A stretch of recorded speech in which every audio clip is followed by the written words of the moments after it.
स्वागत है आपका TV9 भारतवर्ष के स्पेशल शो में। आपके साथ मैं हूं सुमेरा खान, मेरे साथ मौजूद हैं मेरे सहयोगी समीर और प्रीति।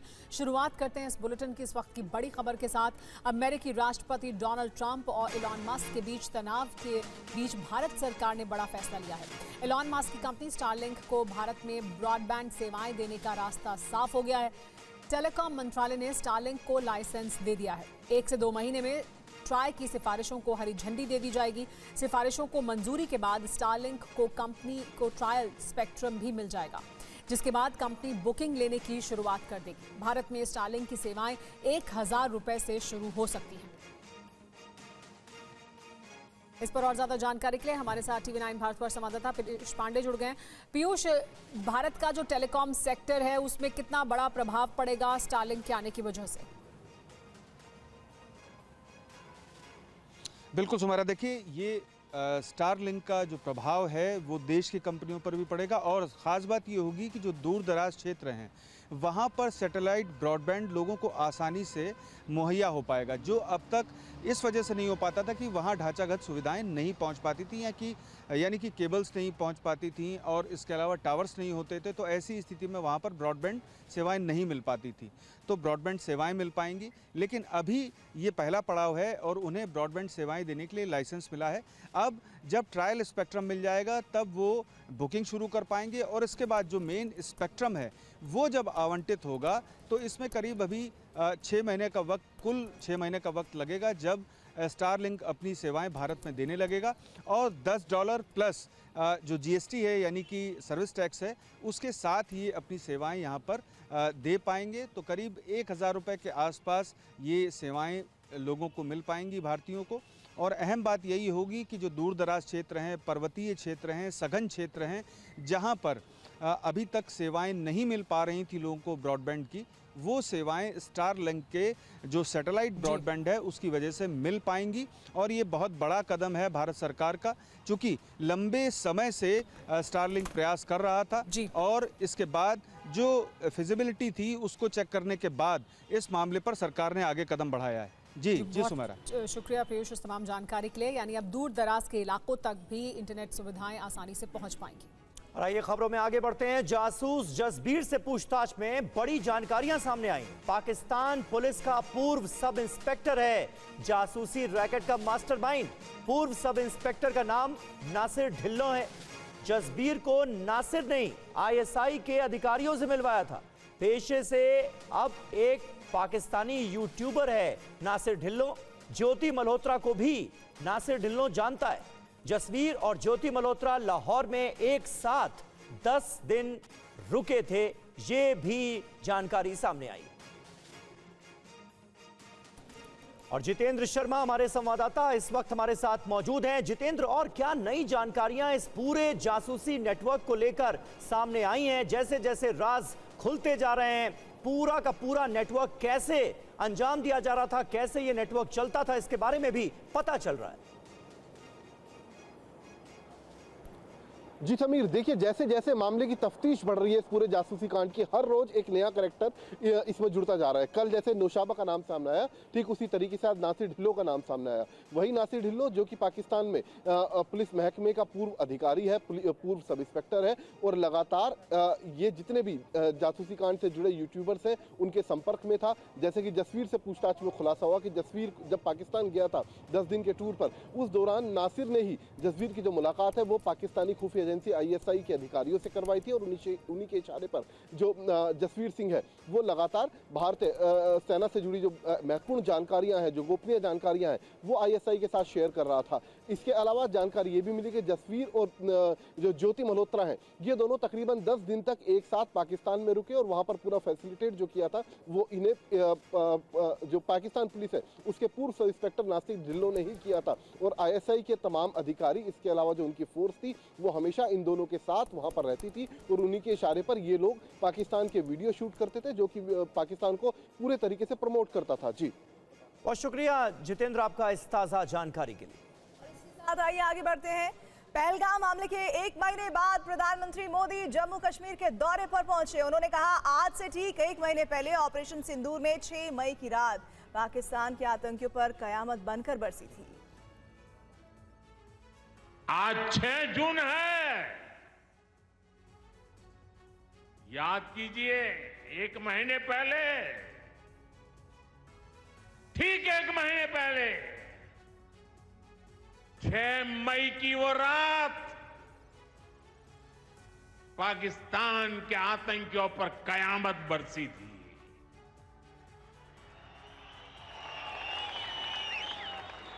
अब पाकिस्तान कभी भी ऑपरेशन सिंदूर का नाम सुनेगा तो उसे अपनी शर्मनाक शिकस्त याद आएगी। पाकिस्तानी फौज और आतंकियों ने कभी सोचा नहीं था कि भारत पाकिस्तान में सैकड़ों किलोमीटर अंदर जाकर के आतंकवादियों पर इस तरह वार करेगा। जम्मू कश्मीर के कटरा से पीएम मोदी ने कहा कि पाकिस्तान ने पहलगाम में इंसानियत के साथ कश्मीरियत पर भी हमला किया। पाकिस्तान का इरादा कश्मीर के मेहनतकश लोगों की कमाई को रोकना था, लेकिन जम्मू कश्मीर का नौजवान अब आतंकवाद को मुंहतोड़ जवाब देने का मन बना चुका है। पाकिस्तान ने पहलगाम में इंसानियत और कश्मीरियत दोनों पर वार किया। उसका इरादा भारत में दंगे कराने का था। उसका इरादा कश्मीर के मेहनतकश लोगों की कमाई को रोकना था। इसलिए पाकिस्तान ने टूरिस्ट पर हमला किया। आतंकियों को चुनौती देने वाला नौजवान आदिल, वो भी तो वहां मेहनत मजदूरी करने गया था। आतंकियों ने उस आदिल को भी मार दिया। जम्मू कश्मीर का नौजवान अब आतंकवाद को मुंह तोड़ जवाब देने का मन बना चुका है। और प्रधानमंत्री मोदी ने चिनाब और अंजी ब्रिज का उद्घाटन कर जम्मू कश्मीर के सालों पुराने सपने को साकार किया। पीएम मोदी ने चिनाब ब्रिज पर तिरंगा भी लहराया। वर्षों से जो प्रोजेक्ट अधूरा था, जिसका सालों से जम्मू कश्मीर के लोग इंतजार कर रहे थे, पीएम मोदी ने उसका उद्घाटन कर जम्मू कश्मीर को बड़ी सौगात दी है। पीएम मोदी ने चिनाब नदी पर बने चिनाब रेलवे ब्रिज का उद्घाटन करते हुए तिरंगा लहराया। पीएम मोदी ने हाथ में तिरंगा लेकर इस पुल पर चलने का अपना अनुभव खुद बयां किया। विश्व के सबसे ऊंचे चिनाब पुल और अंजी पुल का उद्घाटन कर पीएम मोदी ने जम्मू कश्मीर के लोगों का बरसों पुराना सपना पूरा किया। ये दोनों ब्रिज सिर्फ ईंट, सीमेंट, स्टील और लोहे के ढांचे नहीं है। ये पीर पंजाल की दुर्गम पहाड़ियों पर खड़ी भारत की शक्ति का जीवंत प्रतीक है। ये भारत के उज्जवल भविष्य की सिंह गर्जना है। प्रधानमंत्री ने कटरा रेलवे स्टेशन से वंदे भारत ट्रेन को हरी झंडी दिखाई तो जम्मू कश्मीर के लोगों का 130 साल का सपना पूरा हो गया है। ट्रेन कटरा से श्रीनगर को जोड़ेगी। देखिए रिपोर्ट। प्रधानमंत्री मोदी ने आज सौगातों से कश्मीर की झोली भर दी। पीएम ने जम्मू कश्मीर में 46,000 करोड़ की परियोजना का उद्घाटन किया। प्रधानमंत्री ने कटरा और श्रीनगर को जोड़ने वाली वंदे भारत एक्सप्रेस को हरी झंडी दिखाकर रवाना किया। अब इस ट्रेन के जरिए जम्मू से श्रीनगर का रास्ता केवल 3 घंटे का रह जाएगा। अब लोग कटरा से श्रीनगर तक सीधे ट्रेन से सफर कर पाएंगे। आखिरकार वो घड़ी आ गई जिस घड़ी का इंतजार सबको था। जम्मू से कटरा से श्रीनगर के लिए जो ट्रेन थी वो ट्रेन रवाना हो चुकी है और भारत माता की जय के नारों के साथ पूरा रेलवे, पूरा कोच जो है वो खड़ा है। और ये आपको तस्वीर में नजर आ रही होगी। ये तस्वीर में आप देख रहे होंगे कि प्रधानमंत्री खुद सबको झंडा दिखाते हुए, प्रधानमंत्री खुद वेव करते हुए और वेव जो है वो नजर आ रहा है। प्रधानमंत्री आपको तस्वीर में नजर आ रहे होंगे कि किस तरीके से यहाँ पे प्रधानमंत्री वेव कर रहे हैं। अश्विनी वैष्णव है, जितेंद्र सिंह है, और ये तस्वीर आपको नजर आ रही है। पहली ट्रेन श्रीनगर के लिए रवाना हो चुकी है। बिहार दौरे पर पहुंचे नेता विपक्ष राहुल गांधी ने एक बार फिर मोदी सरकार पर सरेंडर करने का आरोप लगाया है। राजगीर के कार्यक्रम में राहुल गांधी ने कहा कि अमेरिकी राष्ट्रपति ट्रंप ने 11 बार बोला कि उन्होंने मोदी सरकार से सरेंडर करवाया, लेकिन पीएम मोदी चुप हैं। आप जानते हो उनको सरेंडर करने की आदत है। मैं आरएसएस से लड़ता हूं, मैं गहरी बात बोल रहा हूं। इनकी हिस्ट्री है, ये 2 मिनट में चिट्ठी लिखना शुरू कर देते हैं। आजकल मॉडर्न जमाना है, ठीक है भैया, चिट्ठी नहीं लिखेंगे, आजकल व्हाट्सएप मार देंगे। ट्रंप साहब ने 11 बार बोला है, 11 बार, कि मैंने नरेंद्र मोदी को सरेंडर करवा दिया। 11 बार बोला है पब्लिक में। नरेंद्र मोदी जी चू नहीं कर पा रहे हैं। नरेंद्र मोदी ये नहीं बोल पा रहे हैं कि ये जो ट्रंप है ये झूठ बोल रहा है, क्योंकि वो सच्चाई है। और मुझे मालूम था कि जिस दिन हमने थोड़ा सा दबाव डाल दिया उस दिन एकदम सरेंडर कर जाएंगे। और बिहार के राजगीर में ओबीसी सम्मेलन में राहुल गांधी ने जनगणना पर मोदी सरकार पर प्रहार किया। उन्होंने कहा कि मोदी सरकार कभी भी असली जाति जनगणना नहीं कराएगी। आप गलतफहमी में मत रहिए। क्या होता है कि आपको जैसे हमें ये सारा गड़बड़ आ रहे हैं, ये जाति जनगणना जो करा रहे ना, ये असली जाति जनगणना नहीं कराएंगे, कभी नहीं कराएंगे।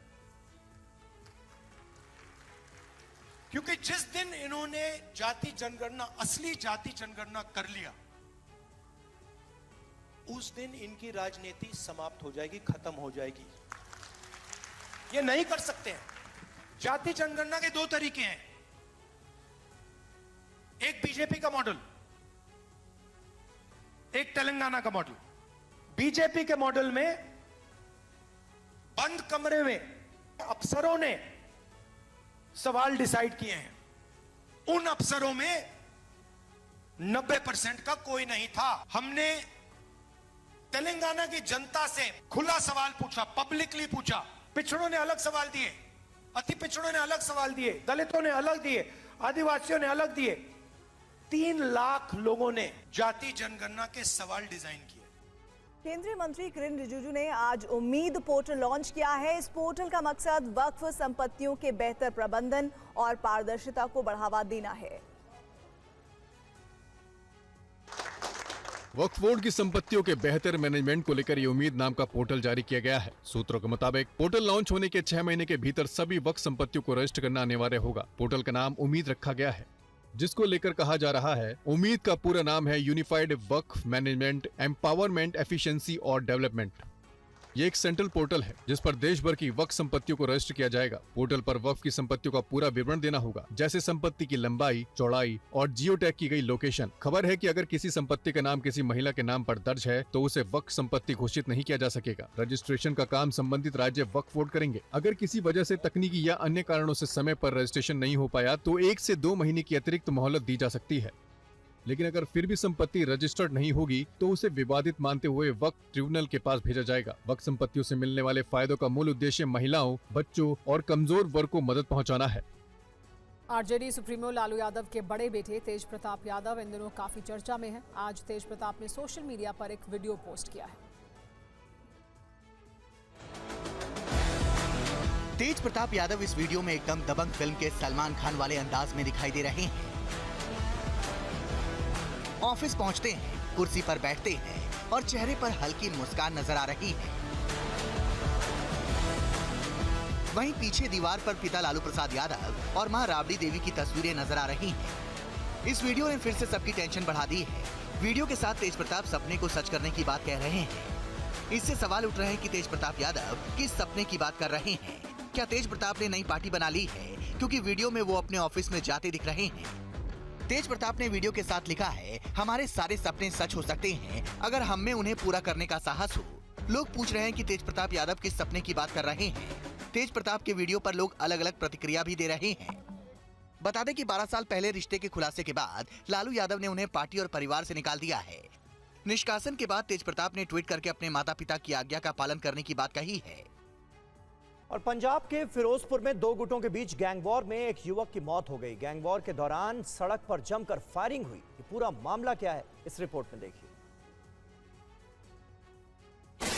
ये वीडियो किसी फिल्म या वेब सीरीज का नहीं है। ये पंजाब के फिरोजपुर में दो गिरोहों के बीच भिड़ंत का है। सीसीटीवी में रिकॉर्ड इस तस्वीर को देखिए। दो नकाबपोश युवक हाथ में हथियार लहराते हुए एक गली से निकलते दिख रहे हैं। काले टी शर्ट पहना युवक बार बार गोलियां चला रहा है। दूसरी तरफ से भी फायरिंग हो रही है। उसके बाद काले टी शर्ट वाला युवक भागने लगता है। इसी बीच सफेद टी शर्ट में दिख रहा युवक भी फायरिंग करता हुआ गली के पास पहुंच जाता है। उसके बाद काले टी शर्ट वाले युवक के साथ एक पीले टी शर्ट में एक और युवक फायरिंग करता हुआ गली तक पहुंच जाता है। दोनों तरफ से फायरिंग होती है। उसके बाद सभी फरार हो जाते हैं। आप देख सकते हैं कि पीली टी शर्ट में जो युवक है वो फायरिंग के बाद स्कूटी पर बैठकर गली की तरफ भाग जाता है। जिस समय युवक फायरिंग कर रहे थे उस वक्त सड़क से काफी लोग गुजर रहे थे, क्योंकि ये इलाका भीड़ भाड़ वाला है। बताया जाता है कि दो गुटों के बीच फायरिंग का ये वीडियो फिरोजपुर शहर के मक्खू गेट के पास का है। टैटू बनाने वाली दुकान के बाहर दो गुटों के बीच फायरिंग हुई। इस फायरिंग में आशु मोंगा नाम के एक युवक की मौके पर ही मौत हो गई। सरेआम फायरिंग से इलाके में दहशत का माहौल है। अगली खबर पंचकुला से है, जहां अमरावती मॉल के बाहर गोलीबारी में एक व्यक्ति की मौत हो गई और दूसरा घायल हो गया है। अपराधियों ने वीडियो जारी कर कहा है कि लॉरेंस बिश्नोई के भाई अनमोल बिश्नोई के कहने पर यह हमला किया गया। कानून का मजाक उड़ाने वाले हमलावरों ने सोशल मीडिया पर वीडियो जारी कर हमले की जिम्मेदारी भी ली है। इन बदमाशों में से एक का नाम पीयूष पिपलानी है। उसके साथ एक और आरोपी भी शामिल है, वो भी वीडियो में दिखाई दे रहा है।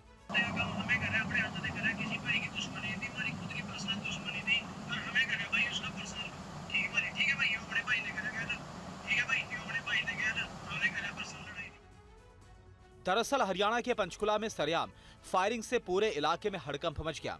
गोलीबारी में एक व्यक्ति की मौत हो गई, जबकि दूसरे को गंभीर हालत में पीजीआई चंडीगढ़ रेफर किया गया। मामला पंचकुला के पिंजौर का है, जहां पर अमरावती मॉल के बाहर ही कुछ बदमाशों ने कार सवार युवकों पर फायरिंग की।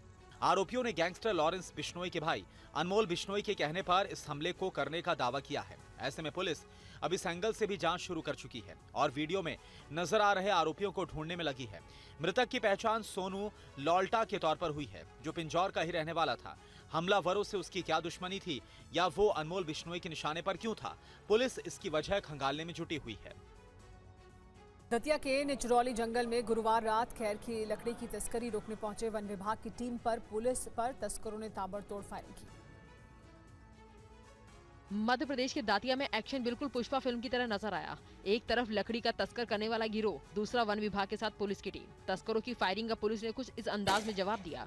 एक के बाद एक फायरिंग की गई। पुलिस की जवाबी कार्रवाई के बाद तस्कर मौके से फरार हो गए। पुलिस ने मौके से भारी मात्रा में खैर की लकड़ी जब्त की है। घटना गुरुवार रात की है, जब बीट गार्ड इंदर सिंह रावत अपनी टीम के साथ जंगल में गश्त पर थे।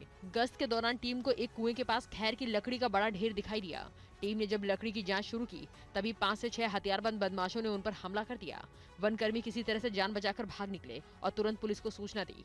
पुलिस जब मौके पर पहुंची तो तस्करों ने उन पर भी फायरिंग शुरू कर दी। रात करीब 10 बजे तक बदमाशों ने 50 से ज्यादा राउंड फायर किए और लगातार जंगल से वो फायरिंग कर रहे थे, जिससे कि वो उस लकड़ी को और उनके जो वाहन है उनको लेकर भाग सकें। पुलिस ने चारों ओर से घेराबंदी की। जवाब में पुलिस को भी थोड़ी सी फायरिंग करना पड़ी। उसके बाद वो जंगल में अंधेरे का फायदा होते हुए, काफी लंबा एरिया है जंगल का, भाग गए। और नई दिल्ली से जयनगर को जाने वाली स्वतंत्रता सेनानी एक्सप्रेस के एसी फर्स्ट क्लास में एडीआरएम बनकर सफर कर रहे एक शख्स को रेलवे की टीम ने हिरासत में ले लिया है। देखिए कितने आराम से चादर बिछाकर ये शख्स एसी कोच में सफर कर रहे हैं। रेलवे के अधिकारी इनसे बड़े ही तहजीब से बात कर रहे हैं, लेकिन शख्स ने उठकर बैठना भी मुनासिब नहीं समझा। लेटा रहा। खुद को एडीआरएम आलोक कुमार झा बताता रहा। पूरा नाम कुमार झा, आलोक कुमार झा। आप स्वयं हैं? जी। कहाँ से आ रहे हैं सर? समस्तीपुर से ही आ रहे हैं। आप स्वयं तो नहीं है सर आलोक कुमार झा, क्योंकि हमारे एडीआरएम साहब जानते हैं सर। हमारे एडीआरएम साहब हैं तो हम उनको जानते हैं। आप सर अपना आईडी दिखा। आप अपना आईडी दिखा दीजिए।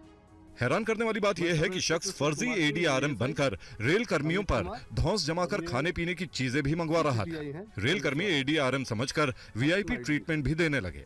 लेकिन इस बीच डीआरएम विनय श्रीवास्तव को गुप्त सूचना मिली कि कोई एडीआरएम आलोक झा के नाम से एसी फर्स्ट क्लास में सफर कर रहा है।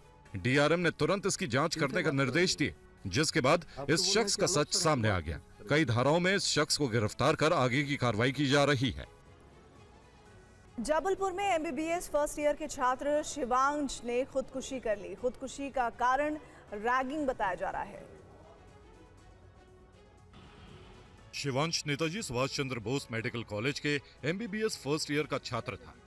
शिवांश ने कॉलेज के हॉस्टल की चौथी मंजिल से कूदकर जान दे दी। परिजनों का आरोप है नई बाइक लेने की वजह से सीनियर छात्र उसकी रैगिंग कर रहे थे। ये बात मां को भी उसने बताई थी। इसके जो साथ में सभी लड़कों को पता है कि फैक्ट क्या है।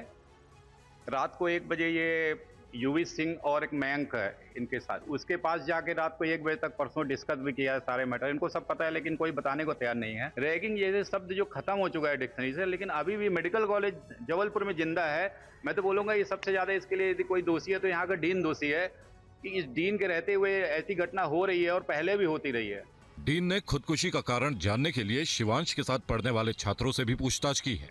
इसके लिए मेडिकल कॉलेज प्रशासन ने 5 सदस्यों की कमेटी गठित की है। पुलिस आत्महत्या की गुत्थी सुलझाने में जुटी है। अभी तक की जांच में जितनी जानकारी मिली है वो ये है कि उसने जो है अपने दोस्त और परिजनों को एक मैसेज किया था, आई एम फ्रस्ट्रेटेड, और उसने जो है सुसाइड अटेम्प्ट किया। हॉस्टल के चप्पे चप्पे को खंगाला जा रहा है। बिहार के समस्तीपुर में आज एसटीएफ और एक निलंबित पुलिसकर्मी के बीच उस वक्त फायरिंग हो गई जब एसटीएफ छापामारी के लिए पहुंची। देखिए पूरी खबर। गांव में भारी संख्या में पुलिस की ये मौजूदगी सुरक्षा कर्मियों के बीच गोलीबारी की घटना के बाद से देखी जा रही है।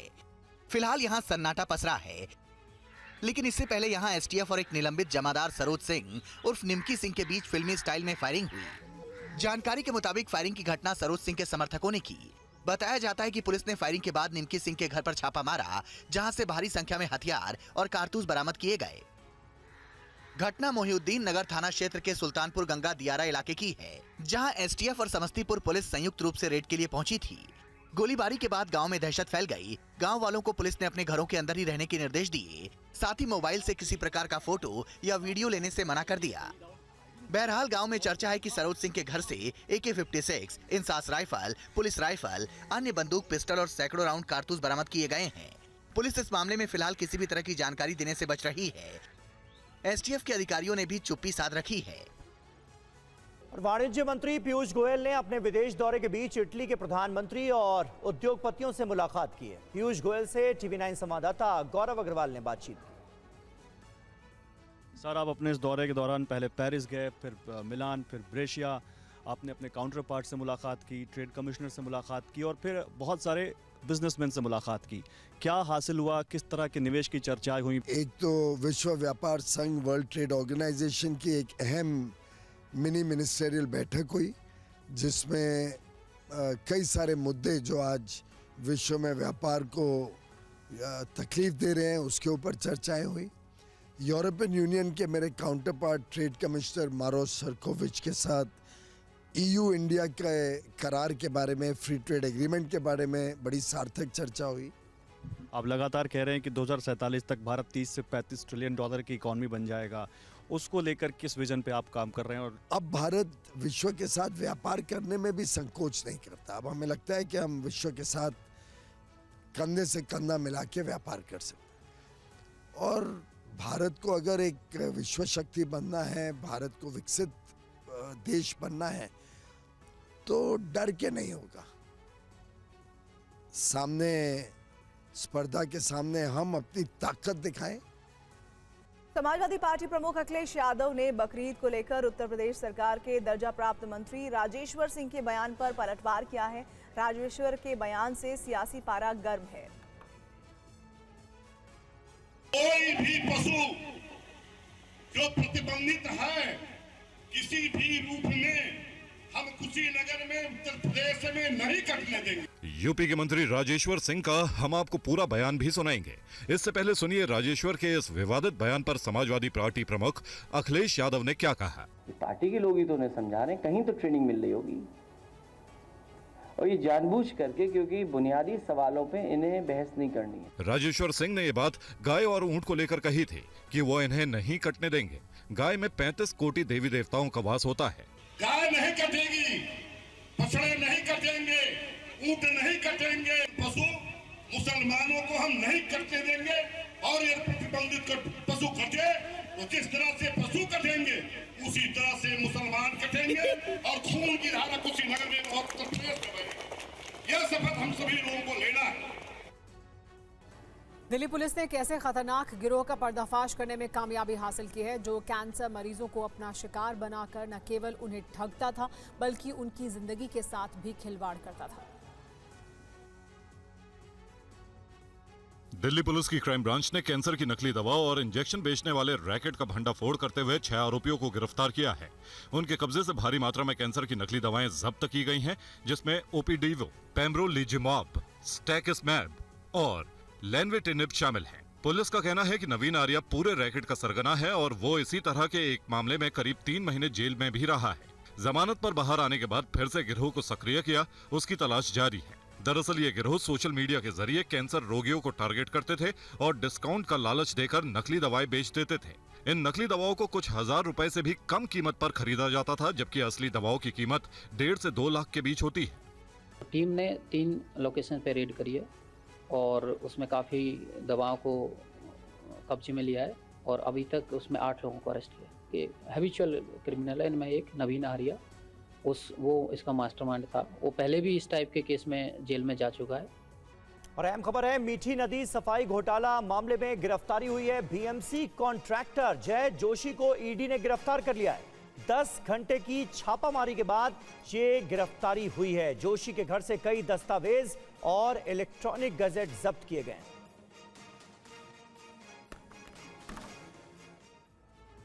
मीठी नदी की सफाई घोटाला मामले में मुंबई और कोच्चि में ईडी ने आज कई जगहों पर छापे मारे हैं। आपको ये भी बता दें कि मीठी नदी की सफाई में 65 करोड़ का घोटाला सामने आया। मीठी नदी सफाई घोटाला मामले में फिल्म अभिनेता डीनो और उनके भाई समेत कई लोग आरोपी हैं। एक बार फिर ईडी ने डीनो मौर्या और उनके छोटे भाई सेंटिनो से पूछताछ की है। डीनो से इससे पहले 2 बार ईओडब्ल्यू पूछताछ कर चुकी है। ईडी ने इस घोटाले को लेकर मुंबई और कोच्चि में कुल 15 जगहों पर आज एक साथ रेड की। आपको बता दें कि मीठी नदी की सफाई में 65 करोड़ का घोटाला सामने आया है। मीठी नदी घोटाले की जांच मुंबई पुलिस की आर्थिक अपराध शाखा कर रही है। मनी लॉन्ड्रिंग के एंगल आने के बाद ईडी ने भी जांच शुरू कर दी है। इस केस में ईओडब्ल्यू ने कुल 13 आरोपियों के खिलाफ केस दर्ज किया है, जिसपे 2 आरोपी गिरफ्तार हैं जबकि 11 अब तक फरार हैं। इनमें 4 को कोर्ट से अग्रिम जमानत मिल गई है। बताया जाता है कि 2013 से 2021 के बीच बीएमसी अधिकारियों, ठेकेदारों और बिचौलियों ने मिलकर टेंडर प्रक्रिया में हेराफेरी की। मशीनों की खरीद के लिए टेंडर की लागत 1609 से बढ़ाकर 2366 रुपए प्रति घन मीटर कर दी गई, जिससे बीएमसी को एक बिल में 17 करोड़ का अतिरिक्त नुकसान हुआ। जांच में यह भी आया है कि बीएमसी से संबंधित विभाग ने बिना आवश्यक दस्तावेजों की जांच किए 45 करोड़ 5 लाख का भुगतान कर दिया। उत्तर प्रदेश के लखनऊ में एक छात्र ने खुदकुशी कर ली है। बताया जा रहा है कि फीस जमा न होने के कारण कॉलेज ने छात्रों को परीक्षा में बैठने नहीं दिया था। लखनऊ के चिन्हट इलाके में देवा रोड स्थित समर्पण कॉलेज ऑफ फार्मेसी के हॉस्टल में एमबी फार्मा के छात्र ने फांसी लगाकर जान दे दी। मृतक छात्र रायबरेली का रहने वाला था। बताया जा रहा है कि कॉलेज प्रशासन ने फीस न जमा होने के कारण उसे परीक्षा में बैठने से रोक दिया था। इसी से नाराज छात्र ने देर रात हॉस्टल के कमरा नंबर 109 में आत्महत्या कर ली। मौके पर पहुंची पुलिस ने शव को अपने कब्जे में लेकर पोस्टमार्टम कराया। पुलिस ने परिजनों को शव सौंप दिया है। पुलिस पूरे मामले की जांच कर रही है। घटना की जानकारी मिलते ही कॉलेज के अन्य छात्र मौके पर पहुंच गए और कॉलेज प्रशासन के खिलाफ जमकर हंगामा किया। छात्र कॉलेज प्रशासन पर लगातार लापरवाही का आरोप लगा रहे थे।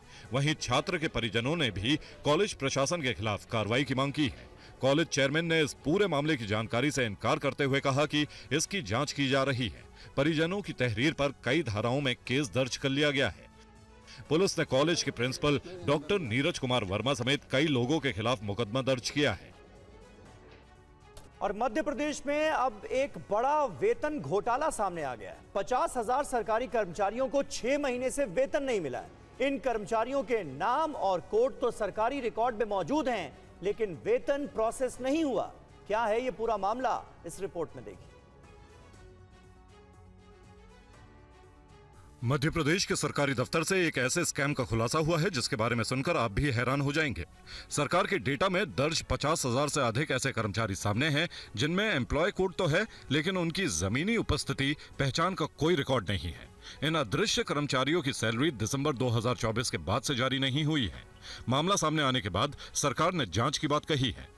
अभी कुछ कहना थोड़ा जल्दी होगी क्योंकि जांच हो रही है, पर मैं ये सुनिश्चित करता हूं कि मध्य प्रदेश में किसी भी तरह की कोई भी अराजकता को स्वीकार भी नहीं किया जाएगा और परमिट भी नहीं।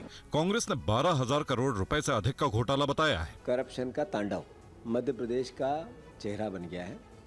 अभी जो 50,000 कर्मचारियों का मिसिंग होना अपने आप में इतना बड़ा अपराध है, दुनिया में ऐसा कहीं नहीं हुआ होगा। आज 6 महीने से अगर सरकारी कर्मचारियों की सैलरी विड्रा नहीं हुई, इसका मतलब ये कितनी प्रशासनिक अराजकता है। सरकार ने आदेश दिए, ढूंढो कर्मचारी कहाँ हैं। की राजधानी लखनऊ में रेप के एक आरोपी को पुलिस ने एनकाउंटर में मार गिराया। आरोपी पर 1 लाख रुपए का इनाम घोषित था।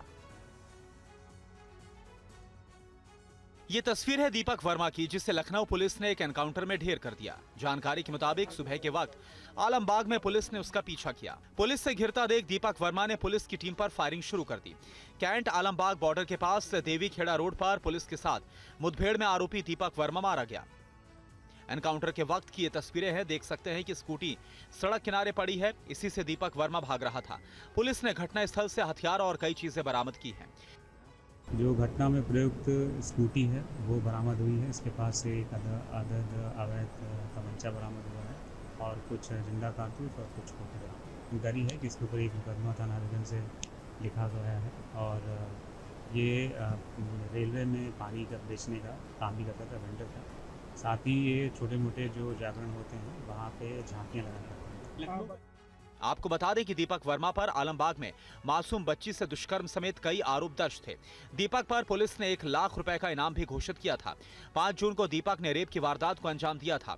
आरोपी की तलाश के लिए 5 टीम गठित की गई और 24 घंटे के अंदर पुलिस ने आरोपी को ढूंढ निकाला।